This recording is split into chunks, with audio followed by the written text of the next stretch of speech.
Hello everyone, this is my book, My Hair, illustrated by Alan Fatima Haran, and it's out now! So get your copy and I hope you enjoy it.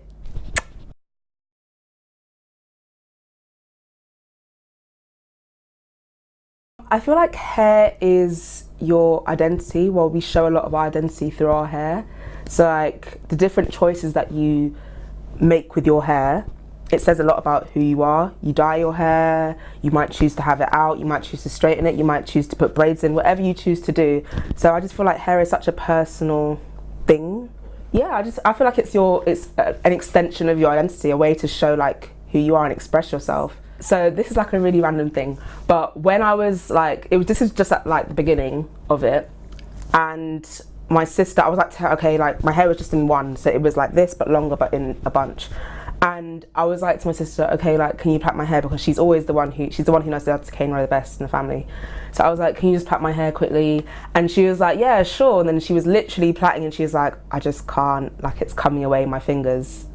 So it was like a weird thing. Like we had to figure out our relationship as well, because we'd always had a good relationship, but also away from me just sitting there and having her, because there's a closeness when you do someone's hair. You literally put them between your legs and you're there and you're doing this and you're bonding. That's the way of bonding. And then when my hair was gone, we had to figure out how to do other things to bond, because that part of our relationship was gone. So it was like a really interesting thing. Like thankfully we do like each other, away from just doing each other's hair. We really do like each other.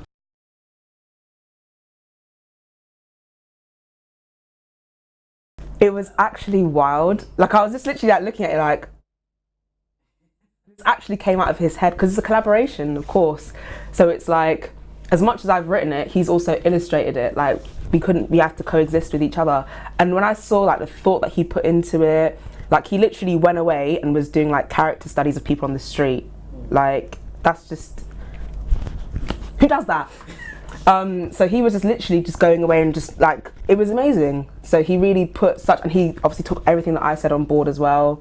And he just put so much thought and just, he's just amazing. And it was amazing seeing it. I honestly was like, I couldn't believe it. I didn't know. I was like, obviously I didn't know what to expect. So then when I saw it, I was like even holding it in my hands for the first time, I was genuinely like blown away. I genuinely didn't know. My face was just like,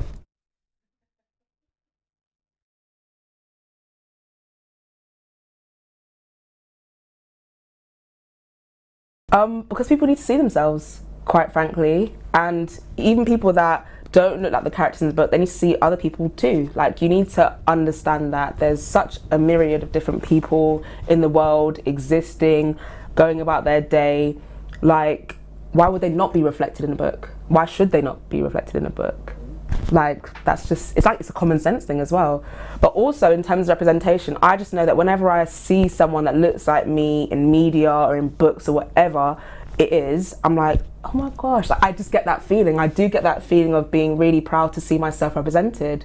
So I feel like that was kind of robbed a little bit of me and a lot of other young black girls and boys growing up. And I didn't want that to continue to be the case. And I was frankly a little bit disappointed as well that like that was still going on. Like even my nephew's age, it's like, what? How does that still happen and still carry on? So, and I also just love reading about different experiences and different people. So I feel like it makes sense to have that, to have those out there.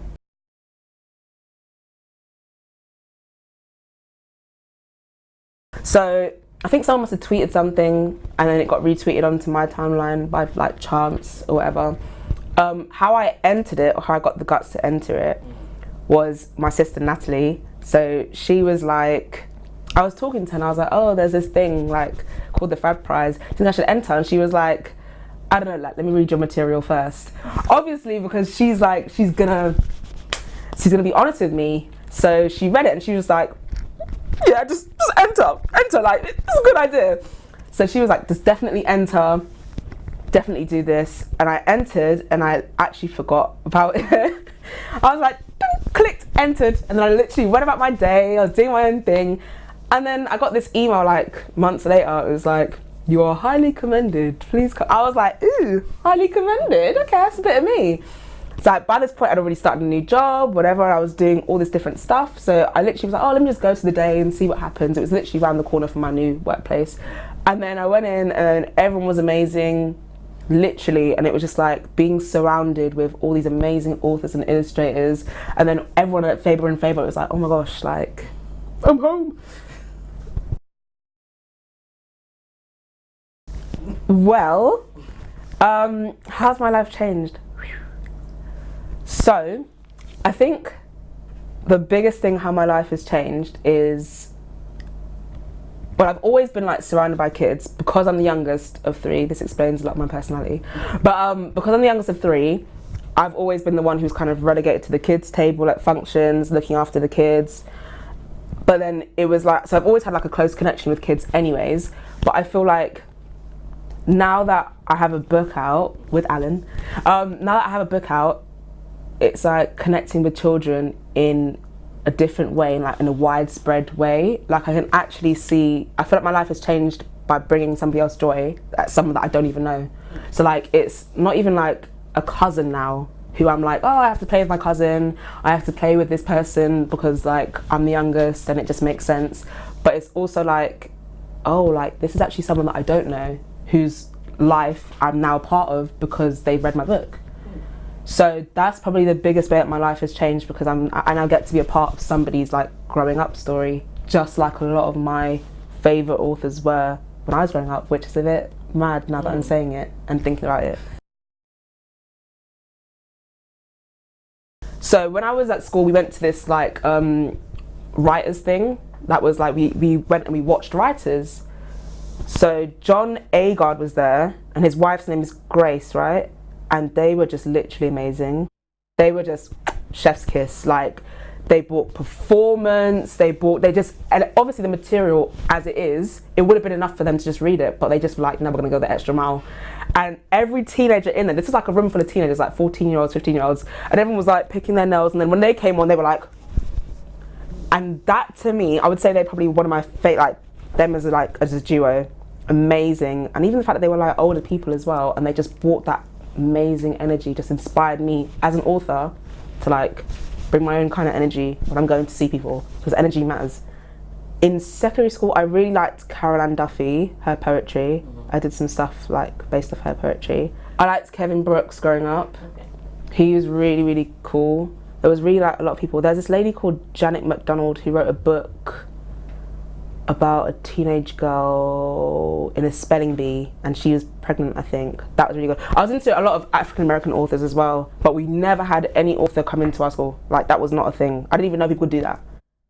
We never had an author or an illustrator like come into our school and be like, hey, like we never, that never happened. Not in secondary school, not in primary school, not in summer school. I think my library, shout out Stokey Library, Stoke Newington Library would have author visits, and that was the closest that I got to meeting any authors or like hearing about any authors.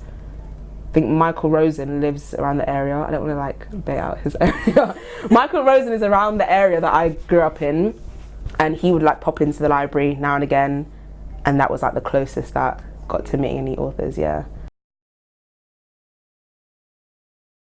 I think it was just like the first book I wrote was for young children, and I think I kind of think a little bit like a child as well, so that was quite easy to just tap into that mindset.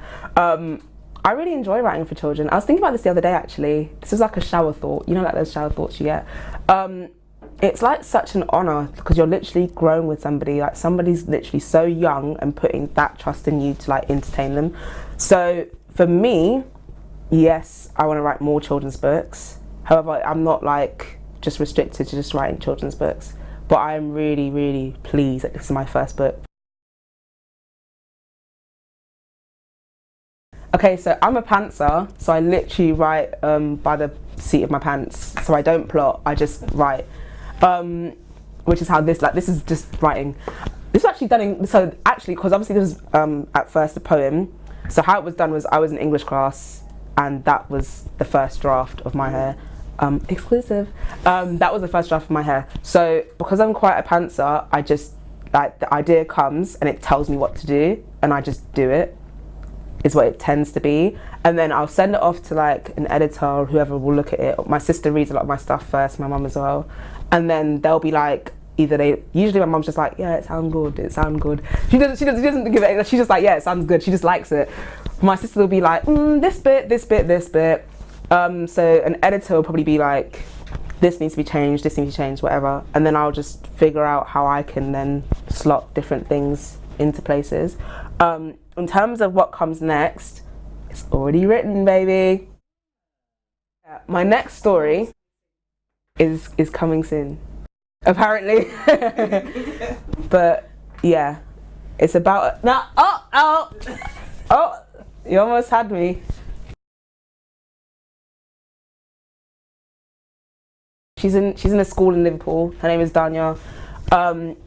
So we sent a copy of the book to this school in Liverpool, and she like found it by chance during like reading time, and she was like, this is my book, which I can totally relate to, because you know when you find a book you're like oh, what's this, and then you just hold on to that book for the whole hour. I literally remember doing that, and then I was told that's what she did, and then she also like had the same hairstyle as my little girl per chance, and her reaction was just so effortless, like just so genuine, and just so like genuinely like, oh, it's me. That was probably the best reaction so far. And Talia as well, I really liked Talia's reaction. She just was like, she literally gave it a massive hug. Literally my favourite reactions are when people are like this with the book, because it just means oh, your feels just jumped out, you couldn't hide it. Also, when we were outside Waterstones during the book tour, I was posing my book, I was like doo-doo-doo-doo-doo. And then there was a guy walking past, and he was like, I need that book for my niece. And I was like, oh, like this book? He was like, yeah, I'm gonna buy it off you right now. I was like, you can't, it's out in September. And he was like, well, what do we do about this? So I was just like, you know what? Here's a copy. Got you, mate. Here's a copy. And his niece has actually got the book. So I was like, ah! And they loved it, so that was great.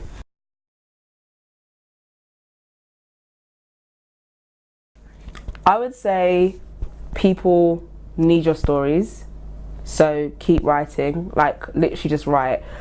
Think about your plot, think about your character, think about an event that's going to happen in your book to like stimulate everything else in your book. For picture book writers, I would say don't get too bogged down with like the visuals if you haven't got visuals yet. I'd also say, so in the words of Toni Morrison, who's sadly died like yesterday, if there's a book that you want to write and it hasn't been written yet, you have to write it. And I think for a lot of black authors, there are books that we want to see that haven't been written.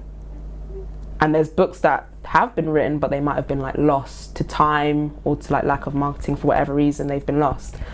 But just literally keep writing. Don't stop writing. Don't stop pushing your ideas. And I feel like a lot of the time the onus feels like it's on us to kind of get ourselves out there, because people don't naturally just approach us. But anywhere that there's like stuff like the Fab Prize, or stuff like there's competitions, enter yourself. Like, don't be afraid to enter yourself, because imposter syndrome is real. I think sometimes everyone feels it, but it's just a case of like pushing past that to know that someone needs your story. A Danya needs your story, a Talia needs your story, someone needs your story, and you need to just push to make sure that your story gets out there, and then it becomes bigger than you, and it becomes somebody else's story and somebody else's story, and your legacy is built, and you'll be all the better for it. So do it. There's loads of exciting initiatives like Booktrust Represents, so apply for those. Just research. There's so much resources available for us now and available for people now. Don't be afraid to build your author network as well, and just talk to people. Like, just be open and approachable, because you don't know who's like listening, who's reading, who's watching. Put yourself out there and be open to receive lots of like great things coming your way.